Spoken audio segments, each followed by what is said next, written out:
próximo ano. Fazia tempo que a gente não se encontrava aqui, né, para falar a respeito dos nossos assuntos. Hoje a gente vai falar sobre vírus e vacinas. O que são vírus? Vírus são estruturas que são formadas por partículas orgânicas, mas que não são organismos, não são seres vivos. Eles não são considerados seres vivos. Eles são de diversos formatos. Tem umas bolinhas com os pontinhos arredondados, outras bolinhas com pontinhos mais pontiagudos. Eles podem ser como bastões, eles podem ser como bolinhas, eles podem ser como estruturas parecendo um cristal. Enfim, eles causam diversos tipos de doenças, né? Eles são considerados sempre como parasitas. Eles são parasitas intracelulares obrigatórios.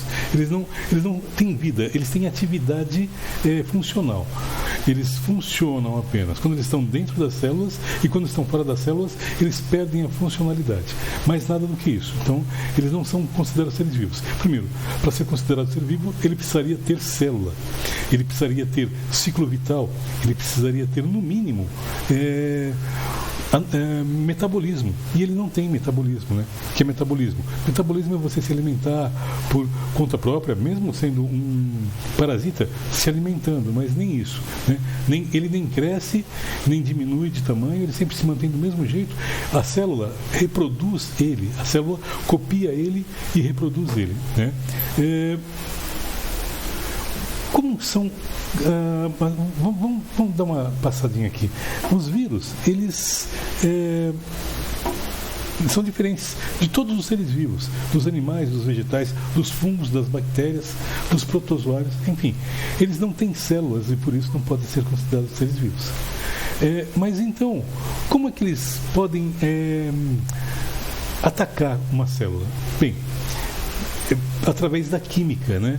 Eles têm uma cápsula feita de proteína que é atraída pela membrana plasmática de uma célula, e aí a membrana plasmática da célula segura ele e aí ele entra dentro da célula. Como que eles fazem para se reproduzir? Simples, eles enfiam o material genético deles dentro do citoplasma da célula, e aí esse material genético faz com que a célula trabalhe para ele, né? Que tipo de doença pode ser causada pelos vírus? Olha só, primeiro vamos ver aqui a estrutura de um vírus. Olha, um vírus ele é formado por uma cápsula, né? Uma cápsula também chamada de envelope. Essa cápsula envolve uma estrutura interior chamada de capsídeo. Dentro do capsídeo eu tenho uma molécula de ácido nucleico, DNA ou RNA, né? E esse capsídeo então entra inteiro dentro da célula. Quando ele está lá dentro, ele se dissolve e solta essa moléculazinha lá dentro do citoplasma da célula, e aí a célula é atacada. Aqui nós temos então um esquema de um vírus de gripe, né? O vírus da gripe, ele se disfarça sempre, por isso não tem como se fazer uma vacina para ele. Ele é chamado de retrovírus. Ele segue o curso ao contrário dos seres vivos. Porque os seres vivos, eles transformam o ácido nucleico chamado DNA em RNA. E ele não, ele é feito de RNA e transforma o RNA dele em DNA dentro da célula, lógico. Nem é ele que faz isso, é a célula que faz. Por que não tem como fazer uma vacina para ele? A vacina é como se fosse uma foto. Os cientistas pegam essa foto, enfiam na corrente sanguínea da pessoa, né? E aí, quando o seu sistema imunológico olha para aquela foto, ele vai lá, opa, esse cara aqui é procurado. A gente vai lá, se ele entrar em contato com o vírus daquela vacina, ele vai lá e mata o vírus. Mata não, né? Desativa, porque o vírus não é vivo. Então, ele desativa aquele vírus. Agora, vamos pegar um exemplo assim, ó. Você pega uma foto para procurar uma pessoa no meio de uma multidão. E aí essa pessoa que você pegou a foto, essa pessoa é uma moça loira, cabelo comprido, e vamos dizer que esteja vestindo uma calça comprida. você tem só aquela foto, você só vai reconhecer a pessoa por aquela foto. Aí a pessoa chega e coloca uma saia, corta o cabelo e pinta. Você vai ter condições de reconhecer essa pessoa? Não vai ter. Por quê? Porque ela se disfarçou. O vírus da gripe faz a mesma coisa. Ele modifica essas estruturazinhas aqui que estão ao redor. E quando ele entra de novo na pessoa, o sistema imunológico dela não reconhece esses capsídeos, aliás, essas glicoproteínas que tem aqui, e aí ele passa batido sem o organismo entender que ele é aquele vírus que causa a gripe. Por isso, você tem que passar um tempo com ele dentro do seu organismo até o organismo encontrar outra vez a forma de tirar ele de dentro do seu organismo. Aqui nós temos então mais um desenho da estrutura do vírus, né? Do vírus da gripe. A transcriptase reversa é uma bolinha que tem aqui. Essa transcriptase reversa nós veremos mais tarde, agora não é o momento, né? É meio complicado falar a respeito dela, por isso a gente vai ver ela mais tarde. Aqui mais uma estrutura aliás, um esquema, né, da estrutura do vírus que causa a gripe, a influenza, né? E mostrando aqui o envelope, mostrando até mesmo um canal de íon que é uma forma de atração do próprio vírus. Os vírus, a gente viu lá na frente, eles podem ter forma de bolinha, pode ter forma de bastãozinho, pode ter forma de cristalzinho. Esse daqui é um dos mais perigosos dos vírus, é o chamado ebola. O vírus do ebola, ele causa hemorragia, febre hemorrágica. Então ele ataca os vasos sanguíneos, destrói os vasos sanguíneos e causa a febre hemorrágica. Mata uma pessoa em 9 dias.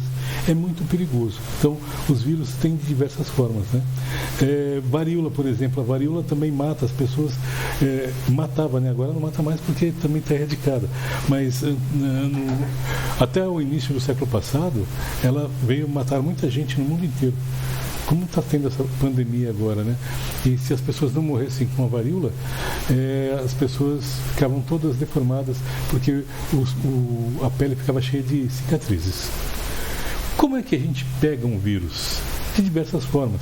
Depende do vírus e depende da forma como você vai ser contagiado. Olha só, o contágio do vírus pode ser direto, por toque, por contato físico, pode ser também por gripe, né? Pode ser por perdigotos, pode ser por espirro, pode ser pela fala, pode ser por compartilhamento de seringas, né? Ou compartilhamento de utensílios pessoais, uma escova de dente, um talher. O vírus, dependendo da doença, pode passar através do beijo. O herpes, por exemplo, o herpes é um vírus que não tem cura, ele passa pelo beijo. Tem outro tipo de herpes que passa pelo contato sexual. O contato sexual também transmite vírus, dependendo do tipo de doença, né? Os vírus podem ser transmitidos por transfusão sanguínea ou por contato com material que esteja contaminado. Também, aves são vetores de vírus que a gente ainda não conhece. Os pombos transmitem diversos tipos de doenças, inclusive viróticas, né? E até mordida de cães, por exemplo, em agosto, é chamado de mês do cachorro louco porque é mais frio, né? E porque parece que há uma incidência muito maior de raiva, de hidrofobia. A hidrofobia é transmitida por mamíferos. Geralmente, o mamífero que apresenta uma reserva desses vírus e não morre, o único mamífero que não morre, né, é o morcego. Então, se o morcego entrar em contato com um animal doméstico e mordeu o animal doméstico e tiver com raiva, ele passa a raiva para esse animal doméstico. E esse animal doméstico vai ficar com problemas cerebrais, vai ficar louco e vai morder quem aparecer na frente dele. E se ele morder alguém infectado, aliás, se ele estiver infectado, ele vai transmitir a raiva. Os vírus podem passar através da picada de insetos. Esse daqui, o Haemococcus Aedes aegypti, se escreve Aedes, mas se lê Aedes, tá? Ele é um dos mais perigosos dos insetos vetores de viroses. Esse mosquito, a fêmea dele, né, que é a Aedes aegypti, ela transmite 4 tipos de conhecidas, né? Pode ser até muito mais, mas conhecidas, ela transmite 4 tipos de doença virótica. Ela transmite a zika, a chikungunya, a dengue e até a febre amarela. Olha só que perigosa que é essa infeliz. Como que ela faz isso? Se ela picar um animal ou uma pessoa que esteja contaminado com o vírus, ela suga o sangue dessa pessoa. E aí, esses vírus ficam parados aqui do lado da cabeça dela, nas glândulas chamadas de salivares. Ela tem glândulas salivares aqui. E quando ela vai picar uma outra pessoa, se ela sai daquela pessoa e vai pegar uma outra pessoa, os vírus que ficaram aqui nas glândulas salivares dela, quando ela vai picar uma pessoa, ela enfia o ferrãozinho dela aqui, essa boquinha dela, ela enfia dentro da pele da pessoa e cospe dentro da pessoa. A saliva dela leva o vírus dentro. Então, quando ela cospe dentro da pessoa, ela cospe tanto a saliva dela quanto o vírus. Para que ela cospe? Ela cospe para o sangue não coagular. Se ela não cuspir, o sangue coagula, fica duro e não passa, né, para dentro da boca dela, não consegue chupar. Então, ele tem que ficar líquido. Por isso, ela cospe lá dentro e aí ele fica líquido o tempo inteiro. Aí, esse vírus, então, vai atacar ou o animal ou a pessoa que for picada por ele, causando os problemas que a gente já ouviu falar. O Zika vírus, ele tem um problema mais grave ainda, porque além de ser transmitido pela picada do mosquito, ele também, depois que a pessoa se infeccionou, a pessoa pode passar diretamente a doença para outras pessoas. Se for uma mulher grávida, ela foi picada, a doença passou para ela e passou para a criança. Se ela teve relações sexuais, ela transmite, através das relações sexuais, a zika para o parceiro. E também através da transfusão de sangue acontece a contaminação. Então, zika é muito perigoso. É zika, né, como o nome diz. Vamos ver aqui como é que acontece o mecanismo de infecção pelos vírus. Então, como é que acontece a infecção pelos vírus, né? Bom, primeiro, o vírus, ele tem essas estruturazinhas aqui ao redor dele, chamadas de glicoproteínas, e essas glicoproteínas, elas se associam a esses receptores da membrana plasmática, grudam neles, e aí a célula engole esse vírus. Aliás, engole não, né? Nesse caso aqui, ele abre o vírus e aí ele joga o capsídeo para dentro. O capsídeo, então, aqui dentro dissolve e solta o ácido nucleico do vírus. Outra forma é a célula engolir o vírus inteirinho. Então, o vírus entra, ele é fagocitado, ele se associa aqui a esses receptores, ele é fagocitado significa engolido, ele é engolido, forma uma vesícula ao redor, e aí ele abre a vesícula lá dentro e solta o capsídeo dentro da célula. Assim, o capsídeo novamente se dissolve e solta a molécula de ácido nucleico. O vírus também pode estar soltinho lá no plasma da pessoa, e aí ele nem precisa se associar, nem precisa se grudar na célula. É só ele chegar que a célula já engole ele sozinho e ele já se dissolve aqui mesmo e já vai soltando a sua molécula de ácido nucleico dentro da célula. Então, o vírus, ele pode entrar dentro de uma célula de 3 formas diferentes. As doenças causadas por vírus a gente já citou, mas vamos relembrar, né? Então, olha só, a AIDS é uma doença perigosíssima, não tem cura ainda, existem voluntários fazendo trabalhos onde eles tomam a vacina para ver se ela funciona neles, né? E aí os médicos vão controlando isso. E ela é passada através de sangue e também através de contato sexual. O sarampo, a cachumba e a catapora, que é também conhecida por varicela, essas 3 viroses aqui, elas são causadas, aliás, elas são transmitidas através do ar, gotículas de saliva. Hepatite é uma das mais perigosas de todas as doenças viróticas e ela é transmitida através de contato com a pessoa. Se a pessoa, por exemplo, é uma pessoa com hepatite, se ela tomou um copo d'água e você foi lá, não lavou o copo e tomou água no mesmo copo que essa pessoa, você vai pegar a hepatite dessa pessoa. Então é muito fácil pegar essa doença e incurável, tá? A febre amarela. A febre amarela, ela é transmitida, assim como a dengue, ela é transmitida através da picada do inseto Aedes aegypti ou do mosquito palha. O ebola, ele já é transmitido através do contato com o sangue da pessoa.